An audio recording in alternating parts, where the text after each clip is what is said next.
Right, we're going to mulch the garden today. Step one is to mow the lawns, and I have my number one lawnmower helper here.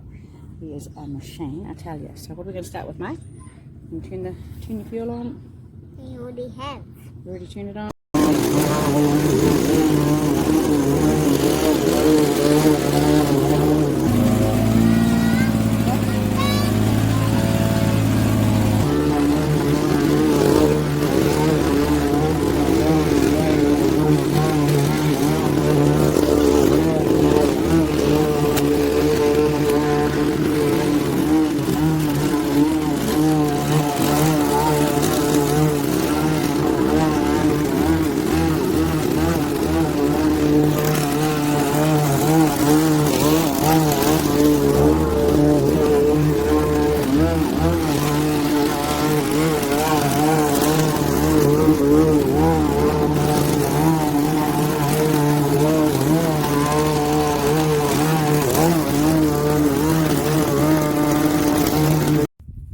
We'll take it over to the garden, eh?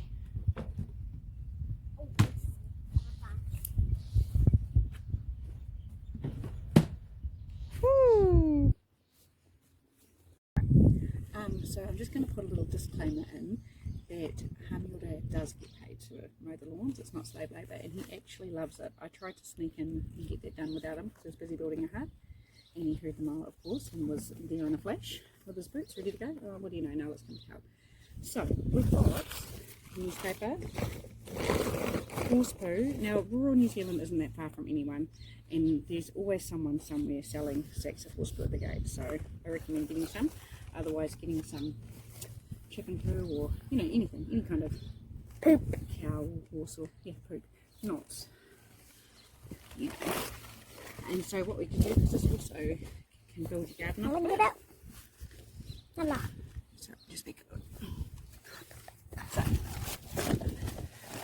So we wrap this up a little bit, take up a bit some. Okay. Yeah. You can see that. I'm going to put some of this around, darling. Mama, I'm making sure I can see the... Cool, thank you. Yep, so we'll put this around our plants. So remember, the reason that we use the paper or anything that's sort of in the brown category is because we want to balance the carbon and nitrogen when we're sort of mulching or as it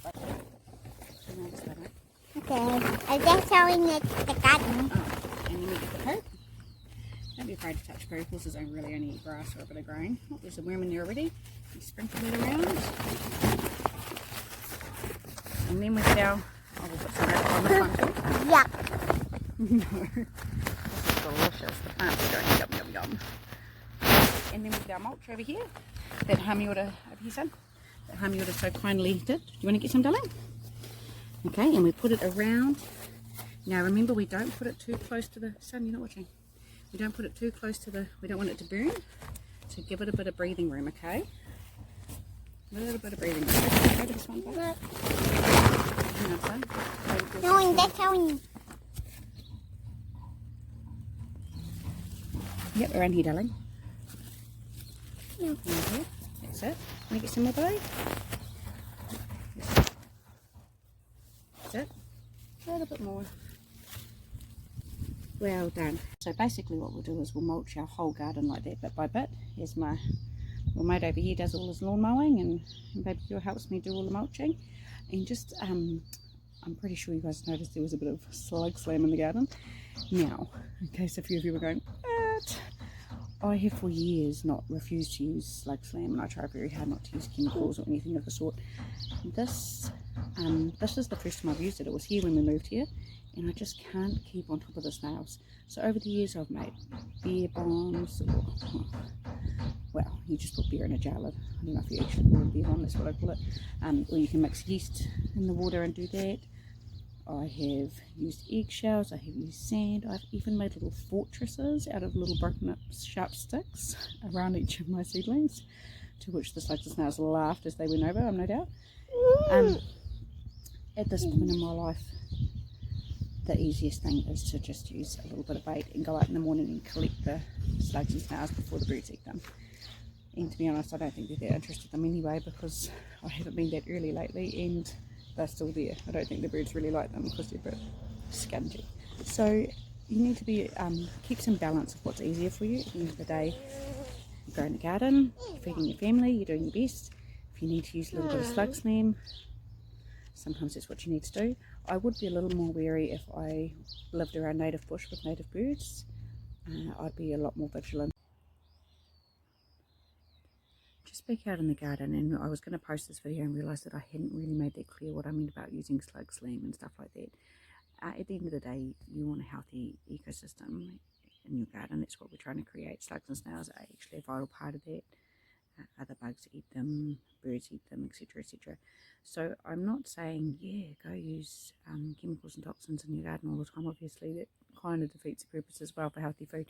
What I am advocating for is that we can only do our best, and sometimes in certain seasons that's our best is actually a really small amount, but that's still our best. You know, for example, I've got 6 children and my youngest is teething really badly, which is lots and lots of fun, and at the moment I just needed a little bit of extra help. Slug slam was there, that's what I've used. Once the season is over, I'll go back to being a little more conscious of the ecosystem in my garden and the balance. And I just included that because I want you all to be okay with it as well, and that we don't want to beat ourselves up and that we can't save everything at all times. It's just not a reality. So that's what I actually meant. And while we're here, I'll just show you the finished product of the mulch. Looking good. I didn't mulch these things just yet because my wee spring onions, because they're not quite standing upright enough, and sometimes when you do that they lean in on the mulch, for example like these beetroot too, and then the sun can sort of bake them a little bit. So I just wait till they're a little bit more established, baby them along a little bit, make sure they get enough water, and then I mulch them. Okay.